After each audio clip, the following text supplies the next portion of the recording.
Olá pessoal, espero que estejam todos bem e espero que vocês já tenham assistido a parte 1 da nossa aula. Vamos à parte 2, falando agora um pouco mais sobre as baterias de chumbo ácido. Pessoal, aqui eu estou apresentando para vocês aqui as reações básicas, que nós temos na nossa bateria de chumbo ácido. Então, no nosso eletrodo negativo ali, tá? Nós teremos uma reação química associada ali ao chumbo, e o íon ali do sulfato. E no eletrodo positivo nós teremos uma reação que vai estar associada ao óxido de chumbo, e também a água ali. Tá? Quando a gente olha a reação global, ela é uma reação de óxido-redução. Tá? Quando a gente somar os potenciais ali de cada uma das equações, nós vamos chegar ali no valor em torno de 2 volts. Tá? O que é interessante, além da gente ter aquela reação principal de óxido-redução, brincando com o óxido de chumbo e o chumbo, a gente tem uma reação que é como se fosse uma hidrólise da água, tá? Que vai acontecer dentro da nossa bateria. Afinal, o nosso ácido sulfúrico ele vai estar diluído ali numa solução ali com água. Tá? O que acontece nessas reações aqui? Elas não vão acontecer na mesma taxa se a bateria está sendo carregada ou descarregada. Na verdade, no processo de carga, esse fenômeno ele é muito mais intenso. Tá? E ele vai resultar numa produção de oxigênio dentro da nossa bateria e, consequentemente, uma perda de água.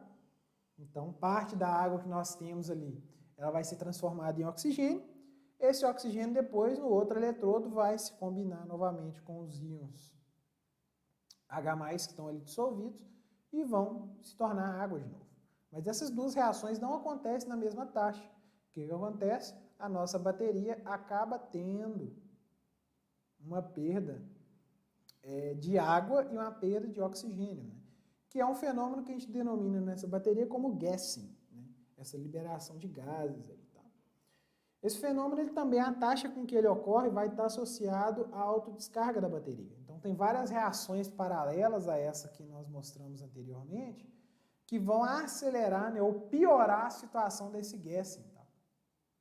E, consequentemente, a gente tem que se preocupar de alguma forma com essa perda de água da nossa bateria. Ok, aqui a gente tem alguns elementos de uma bateria de chumbo ácido comercial. Então aqui a gente tem uma fotografia de como seriam as placas negativas e placas positivas dessa bateria. Existe um separador, tá?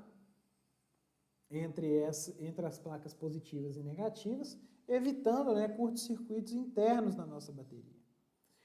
Geralmente uma bateria aí, ela vai ter vários elementos, esses elementos eles são separados entre si, e nós vamos ter conexão elétrica entre eles, por meio desses terminais aqui em cima. Por fim, esses terminais são disponibilizados externamente. Tá?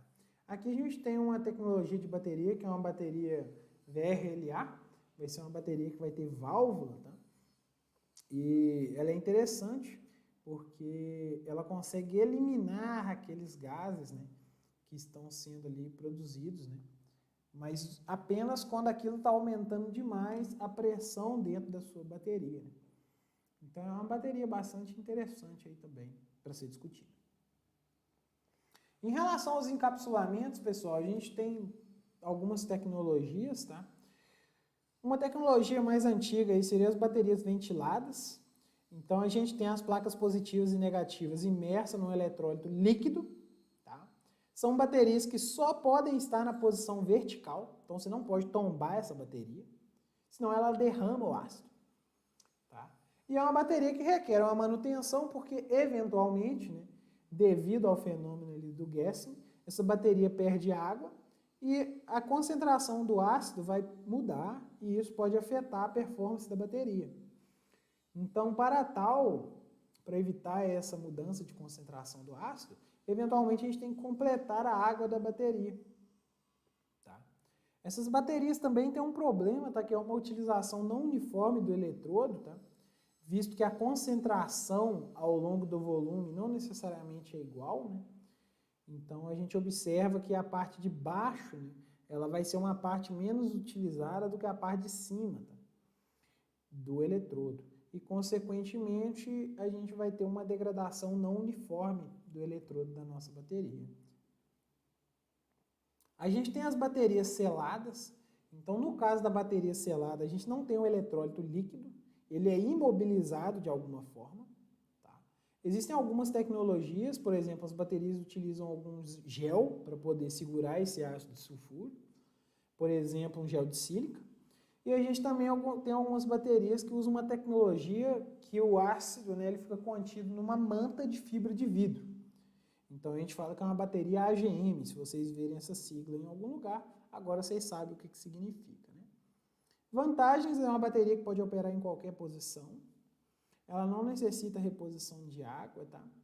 A gente elimina a possibilidade de vazamento da bateria, mas ela é uma bateria que vai trabalhar numa faixa de temperatura mais restrita que as baterias ventiladas, tá? Então, porque a bateria ventilada, à medida que ela aquece, né, a gente pode ter um aumento da taxa de gassing da bateria e a gente vai eliminar mais gases, né? Essa bateria já é uma bateria que ela não tem, a priori, né, uma eliminação de gases, né? Então, se aumentar demais a temperatura, a gente pode ter problema. Ok, agora as baterias reguladas por válvulas são uma tecnologia bem mais avançada, tá?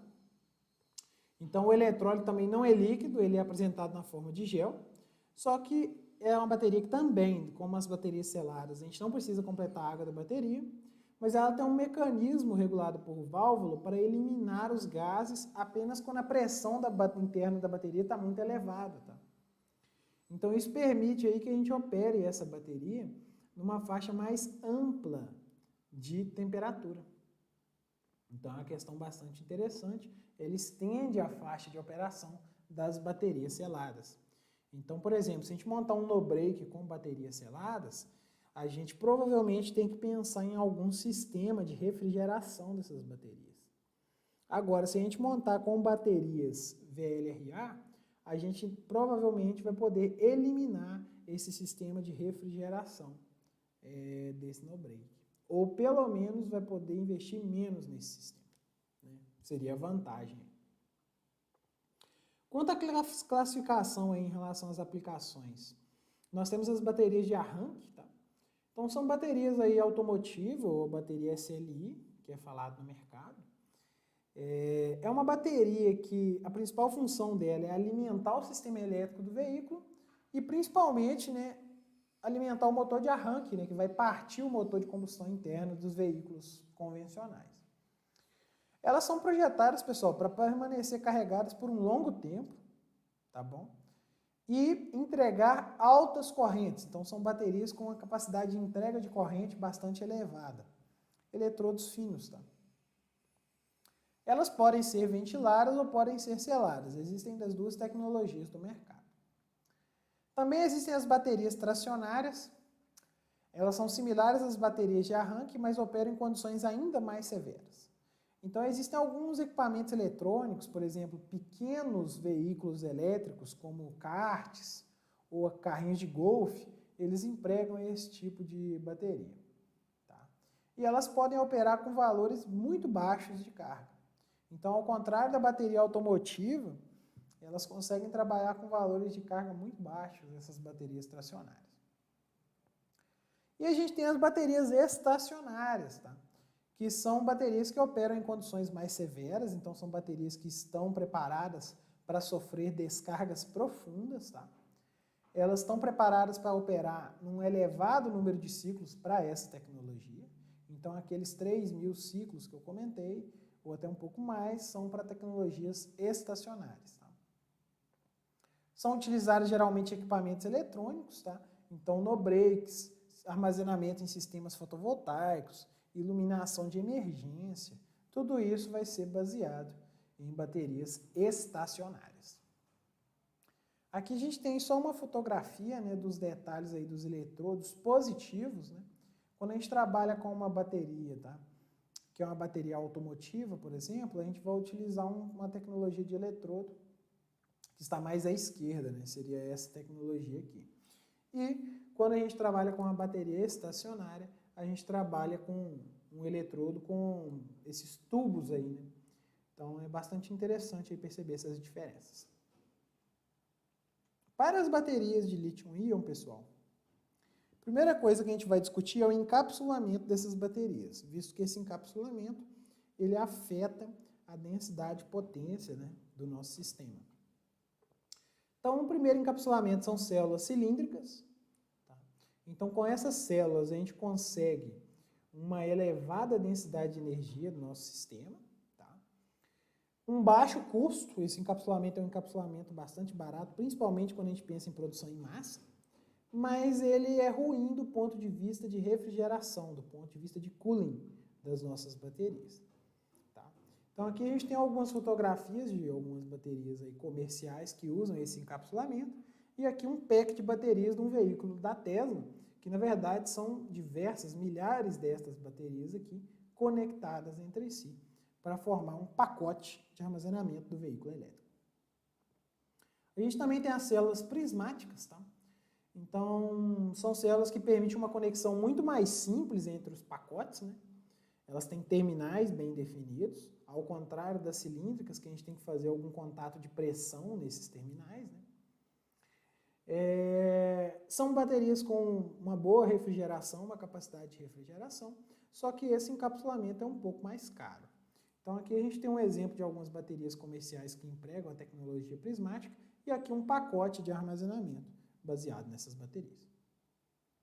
Por fim, a gente tem essa célula pouch, que seria como se fosse um pacote, né?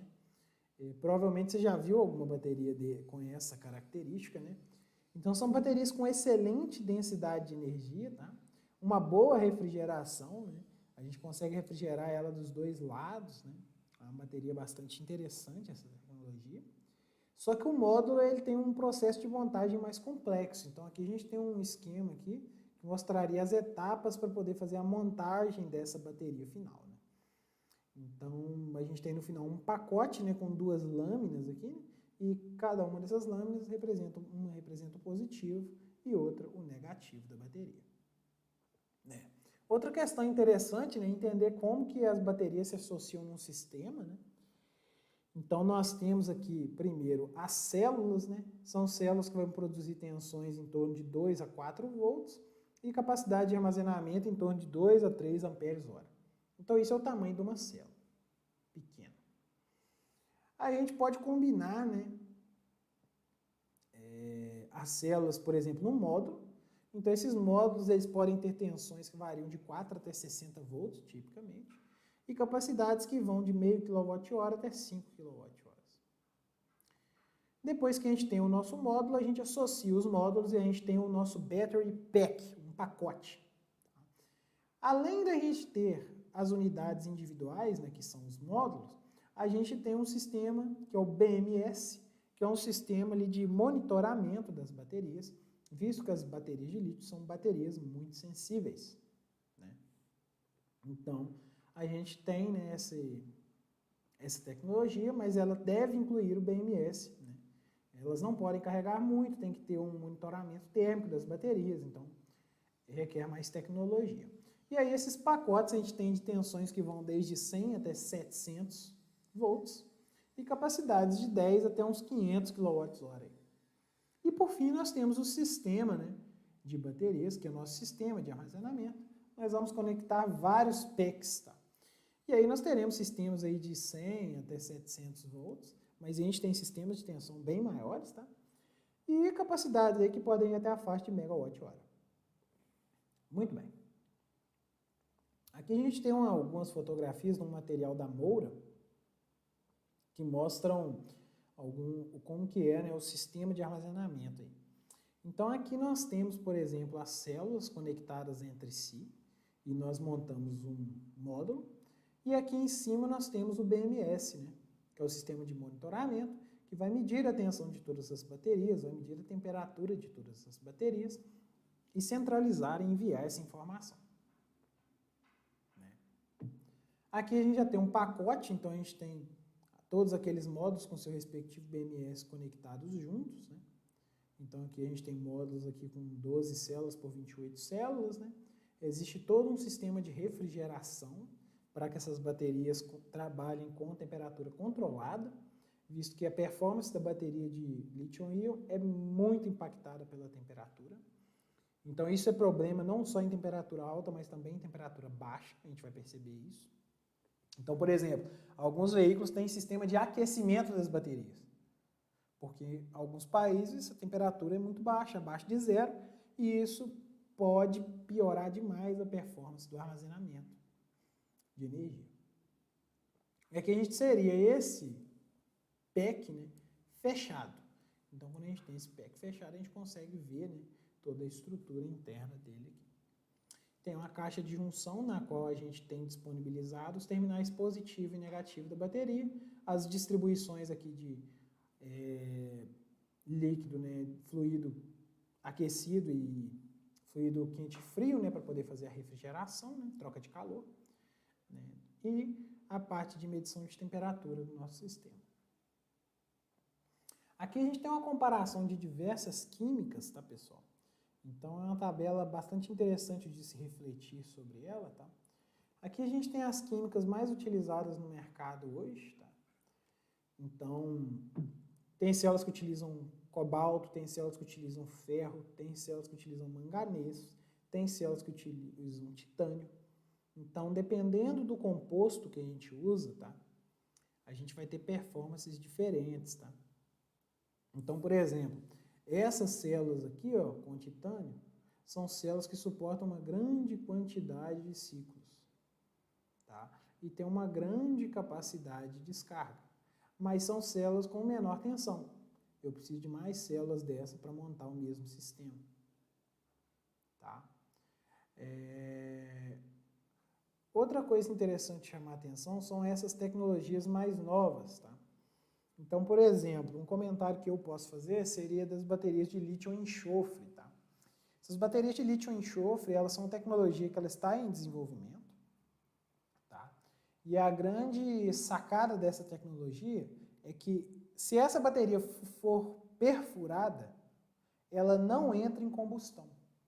Então, ela é uma bateria que não entra em chamas, né, quando ela entra em contato com oxigênio.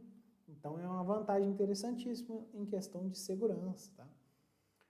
Um problema que nós temos relacionado a essa bateria hoje é a vida útil dela. Então, ela é uma bateria que ela não está com a vida útil maior que 3, 5 anos. E por esse motivo, estão tendo diversas pesquisas para tentar melhorar, né, essa tecnologia e conseguir colocar ela no mercado. Ok? Muito bom. Aqui a gente tem uma comparação já em forma de gráfico, né? A gente tem um hexágono aqui, que geralmente é utilizado para comparar tecnologias de baterias, tá? A gente tem nas arestas desse hexágono, né, energia específica, potência específica, segurança, desempenho, vida útil e custo. Geralmente esse desempenho está associado à capacidade aí de carregar a bateria, tá?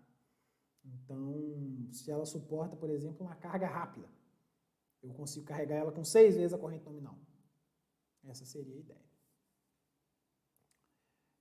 Quando a gente olha, por exemplo, as baterias aqui que usam cobalto, né, ou essa bateria com manganês cobalto, a gente nota que são baterias com uma elevada densidade de energia específica. O que isso quer dizer? Isso quer dizer que para o mesmo sistema elas vão ocupar pouco volume no seu veículo, o que é uma vantagem. A gente tem essa tecnologia aqui de lítio-manganês aqui, que ela tem uma performance intermediária, né? Detalhe, essa bateria aqui não é uma bateria muito segura, é uma bateria que entra em chamas com elevada facilidade. Tá? Agora, se a gente olhar essa tecnologia, por exemplo, que é a tecnologia com titânio, né? Com titanato, né?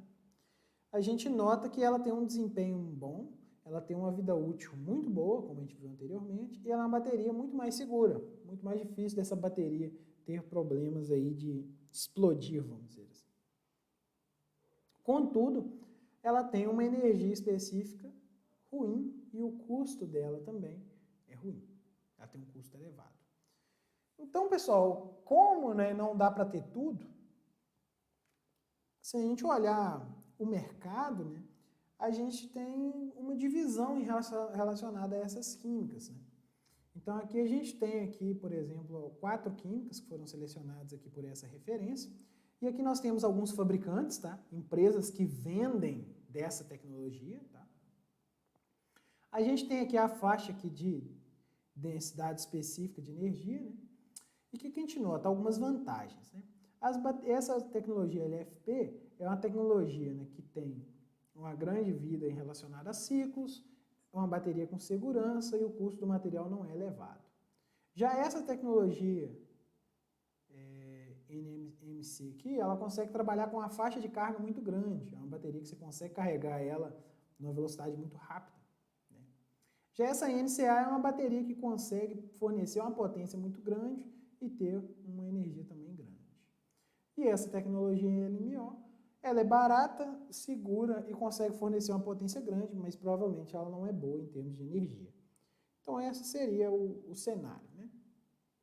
Por esse motivo, dependendo da empresa, elas estão usando químicas diferentes. Por exemplo, aqui a gente tem alguns modelos de veículos elétricos, né?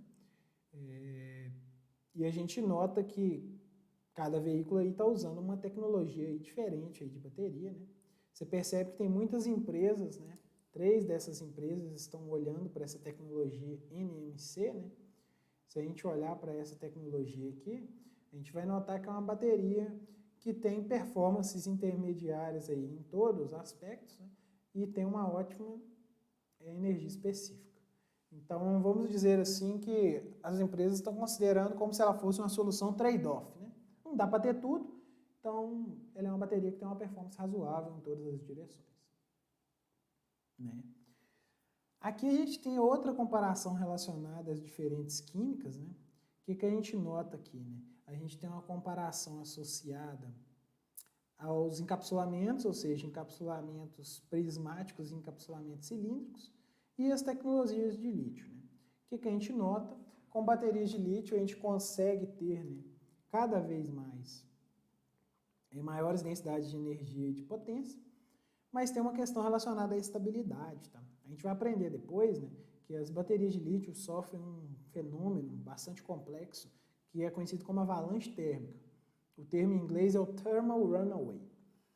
E por esse motivo, né, aquele manejo térmico ali das baterias ele é muito importante, né, garantir a temperatura das baterias. Né? Então, é uma característica bastante importante e a gente vai discutir ela principalmente quando a gente for falar dos mecanismos de falha das baterias, né, e da vida útil delas. Outra questão legal, né, é a gente perceber aqui a influência dos materiais do cátodo, né? Então, a gente nota aqui que à medida que a gente vai mudando esse material do cátodo, né, a gente está aumentando aqui a densidade de energia e densidade de potência da nossa bateria. E também existem algumas pesquisas relacionadas ao material do cátodo, tá? Então, ao invés de utilizar carbono, né, ou grafite, a gente utilizar outros materiais no ânodo da nossa bateria. Por exemplo, silício ou utilizar carbeto de silício. Tá? Então, existem diversas pesquisas nesse tópico e com certeza aí, todo dia vocês vão ver notícias aí falando sobre novas tecnologias de bateria de lítio-íon. Aqui eu gostaria de encerrar, né, chamando a atenção para esse gráfico. Né? Ele é um gráfico bastante interessante que foi levantado em 2017, né, que ele coloca o custo aí por quilowatt-hora de um sistema aí de armazenamento, tá? E ele divide isso, tá, nas diferentes fontes, aí, nas diferentes partes do sistema. Então, o que a gente nota para um sistema automotivo? Né? A gente nota, né, que aqui nós temos o custo da célula, né? Aqui no sistema de armazenamento estacionário, né, para a rede elétrica, nós também temos o custo da célula, mas o custo da célula não é, de fato, a maior parte do custo do sistema. Tá? A gente tem muitas outras coisas aqui, por exemplo, a parte de monitoramento das baterias é um sistema muito caro, a parte de, se a gente considerar, né, que a gente vai fazer um gerenciamento térmico, a gente tem uma parcela grande da nossa bateria. Tá? Se for um sistema que vai trabalhar com sistema ativo, nós temos um acréscimo de custo. Se for um sistema que vai trabalhar em alta tensão, nós temos um acréscimo de custo. Nós temos um custo associado aos conectores. Tá? Nós temos um custo associado aos encapsulamentos e tudo mais.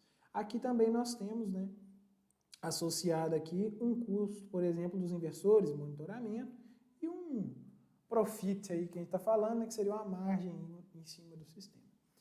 O que eu gostaria de mostrar para esse gráfico? Mais importante do que raciocinar em cima do valor absoluto, eu gostaria só que vocês pensassem, né, que num sistema desse de armazenamento, reduzir custo não está só associado à bateria, tá?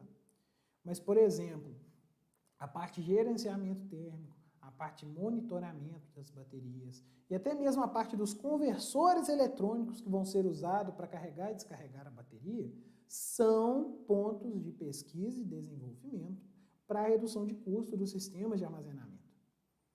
Então, quando a gente pensa no mercado de baterias em si, a gente não pensa só na célula, no desenvolvimento da célula em si, mas tem toda uma cadeia de indústrias, né, de segmentos comerciais que são levados por esta questão. Então, é muito mais do que simplesmente bateria. Nessa parte inicial da disciplina, estamos discutindo a questão das baterias. Afinal, entender as baterias é fundamental para entender o sistema de armazenamento, mas em algum momento a gente vai tocar nesses outros pontos que também são importantíssimos. Neste ponto, pessoal, gostaria de agradecer a atenção de vocês e até nosso próximo vídeo.